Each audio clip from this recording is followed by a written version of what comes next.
ఈ సినిమాని ఇవాళ మళ్ళీ రీమేక్ చేస్తే ఎలా ఉంటుంది మోసగాళ్ళకి మోసగాడు? మోసగాడు అంతకంటే బాగా ఏం తెలియరు. మీరు అంటే మహేష్ బాబుతో ఈ సినిమాని ఈ కాన్సెప్ట్ని అటెంప్ట్ చేస్తే ఎలా ఉంటుందంటారు?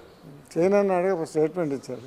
రాజమౌళి దర్శకత్వంలో మహేష్ బాబు నటించబోయే సినిమా కూడా ఇండియానా జోన్స్ పద్ధతిలో ఒక అడ్వెంచరస్ మూవీ అని చెప్పేసి అంటారు. ఇండియానా జోన్స్ అంటే మళ్ళీ ఇట్లానే ఒక హ్యాటు, ఒక హంటరు, ఒక చిన్న కౌబాయ్ ఇది ఉంటుంది కదా, మీకేమనిపిస్తుంది? మహేష్ ఏ గెటప్ కానీ సూట్ అవుద్ది.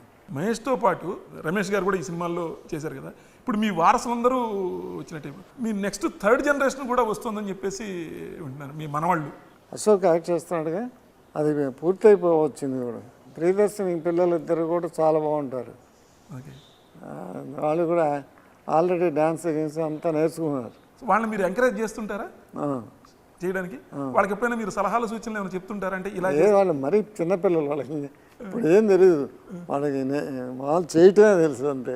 అంటే వాళ్ళని సినిమా రంగంలోకి రావడాన్ని మీరు ఎంకరేజ్ చేస్తారు, మీరేమి డిస్కరేజ్ చేయరు, రమ్మని అంటారు. అంటే మీరు బురిపాల నుంచి మొదలుపెట్టి ఏలూరులో చదువుకొని బురిపాల నుంచి మొదలుపెట్టి ఇక్కడికి వచ్చి మీరు కష్టపడి పైకి ఎదిగారు కదా, మరి ఈ కష్టాలన్నీ చూసిన తర్వాత ఎందుకు వాళ్ళకి ఆ తరంకి ఎందుకు ఈ కష్టం? వాళ్ళకి ఆ కష్టం లేదుగా.